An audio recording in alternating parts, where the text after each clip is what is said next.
ये जो आप स्क्रीन पर देख रहे हैं, राजस्व परिषद बिहार पटना के द्वारा एक बहाली निकाली गई है डाटा एंट्री ऑपरेटर या फिर कार्यपालक सहायक की। जी हाँ, आपके लिए बहुत बड़ा ये अपॉर्चुनिटी है। आप चाहें तो आराम से यह जॉब ले सकते हैं, ज़्यादा इसमें तुल नहीं है।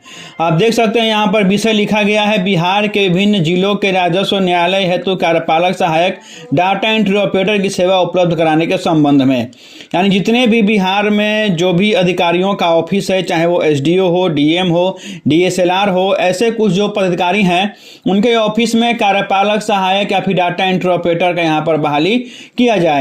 चूंकि कार्यपालक सहायक का पद जो है वो 2019 में ही लुप्त कर दिया गया था, उनके बदले ही अब डाटा एंट्री ऑपरेटर पद कहलाता है। तो आप मान सकते हैं कि आप as a data entry operator ही बहाल होंगे। यूं तो डाटा एंट्री ऑपरेटर की बहाली के लिए बिहार में एक एजेंसी है जिसका नाम है बेल्ट्रॉन एग्जाम लेकर और डाटा एंट्री ऑपरेटर विभिन्न कार्यालयों में उपलब्ध कराती है। लेकिन सरकार ने अभी यह जो पद है, यह चूंकि इनको अर्जेंट में चाहिए, इसीलिए कुछ अलग एजेंसियां हैं उनको यह जिम्मा दे दिया गया है कि वो ये सारे ऑफिस में कार्यपालक सहायक डाटा एंट्री ऑपरेटर जो हैं उनकी बहाल जल्द से जल्द करवाएं। आइए पढ़ते हैं पूरा यह सूचना और देखते हैं कि क्या इसमें कहा गया है।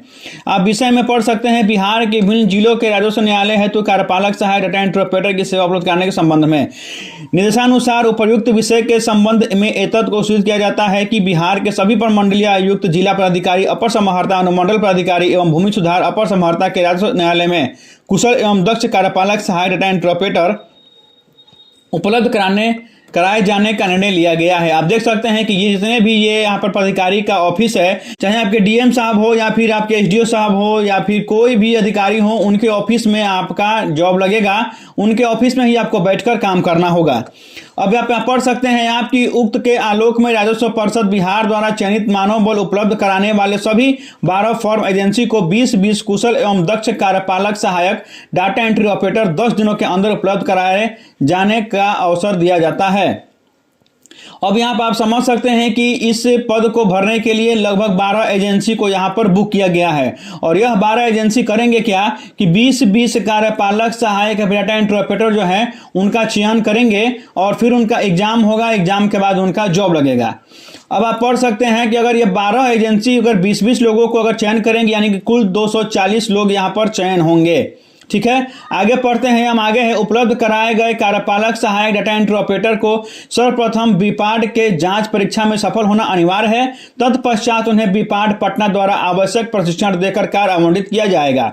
अब यहाँ पर एक बात समझ लेंगे आप कि आपका जब चयन होगा, ये 12 एजेंसी जो है वह आपका पहले चयन करेंगी और चयन करने के बाद आपको सीधे भेजेंगे कहाँ, तो बेल्ट्रॉन बीपाड में।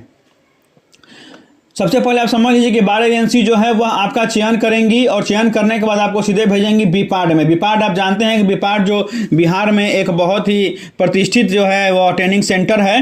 बीपाड में आपका बहुत बड़े बड़े अधिकारियों का यहाँ पर ट्रेनिंग होता है। अभी जो टीचर बने हुए हैं बीपीएससी के थ्रू, उनका भी ट्रेनिंग जो था वो बीपाड में ही हुआ था। और अभी जो बेल्ट्रॉन के थ्रू डाटा एंट्री ऑपरेटर काम कर रहे हैं या फिर कार्यपालक सहायक काम कर रहे हैं अलग विभागों में, उनका भी अभी 7 दिन का एक आवासीय ट्रेनिंग बीपाड में हो चुका है।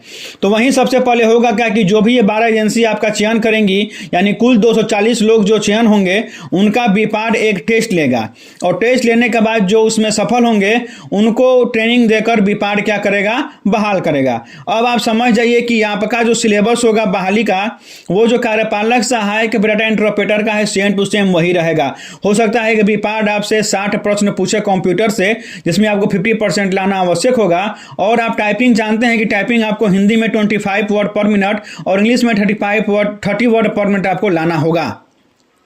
फिर सुन लीजिए, हिंदी में आपको 25 वर्ड पर मिनट और इंग्लिश में आपको 30 वर्ड पर मिनट का स्पीड होना आवश्यक है, क्योंकि आपका जो टेस्ट होगा वह बीपाड लेगा और बीपाड में कोई भी भ्रष्टाचार नहीं होता है। इसलिए जो लोग तेज होंगे वही ये फॉर्म भरेंगे या वही लोग वहां पर जाएंगे ताकि वो निकाल सके, वरना बीपाड आपको वहां पे रहने नहीं देगा। अब जो बीपाड आपका टेस्ट लेगा, टेस्ट लेने के बाद आपका बहाली करवाएगा, उसके बाद आप अपना काम कर पाएंगे। जो भी आपका बिहार के ये अधिकारी लोग हैं, पदाधिकारी हैं, उनके ऑफिस में उपलब्ध कराए गए कार्यपालक सहायक डाटा एंट्री ऑपरेटर के संबंध में राजस्व परिषद बिहार द्वारा पूर्व निर्धारित सभी शर्त लागू होगा।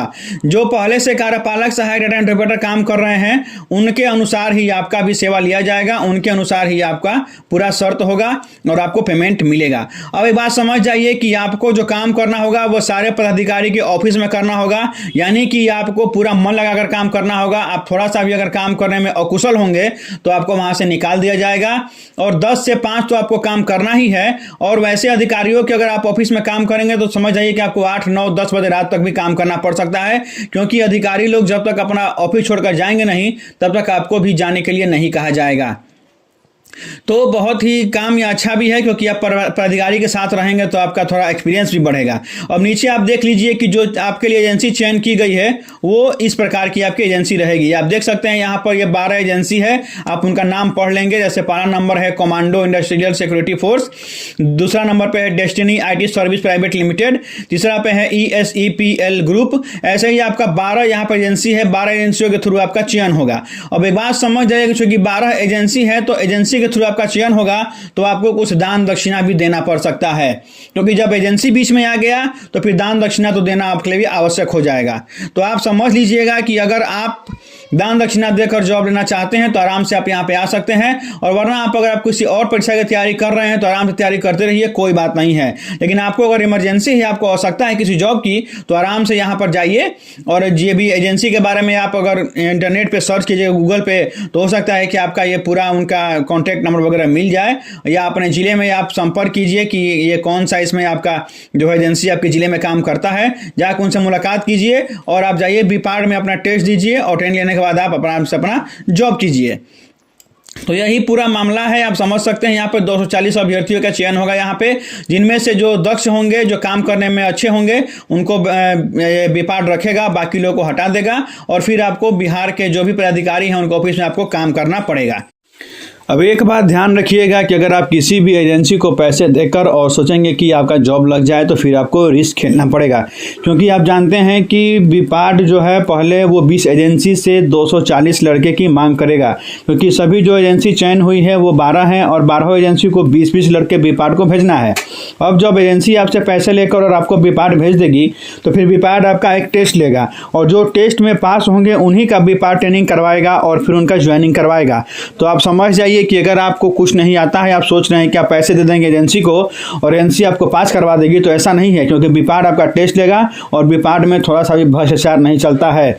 तो आपको जानकारी है तभी आप किसी एजेंसी को पैसा दीजिएगा। अगर आप श्योर हैं कि आप एग्जाम निकाल लेंगे तभी आप किसी एजेंसी को पैसा दीजिएगा, वरना आपका पैसा फंस सकता है। और दूसरी बात कि आपको काम भी करना होगा, क्योंकि आप किसी भी अधिकारी के ऑफिस में जब बैठेंगे तो अधिकारी आपसे काम खोजेगा। ऐसा नहीं है कि आप पैसे देकर और कैसे भी नौकरी ले लेंगे तो आप कैसे भी काम चल जाएगा, नहीं, आपको काम करना पड़ेगा। अधिकारी आपको काम देगा और वो काम खोजेगा भी, क्योंकि वहाँ पर आपको तुरंत काम करना होता है। तो चलिए, अच्छा लगे तो ये फॉर्म फिलअप कीजिएगा, अपने एजेंसी संपर्क कीजिए और नौकरी लीजिए, और नहीं तो फिर इंतजार कीजिए, और भी वैकेंसी आने वाले हैं, उसका तैयारी कीजिए, आराम से अपना नौकरी कीजिएगा। चलिए, और भी कोई अपडेट रहेगा तो मिलेंगे आपसे अगले अंक में लेकर, तब तक के लिए धन्यवाद।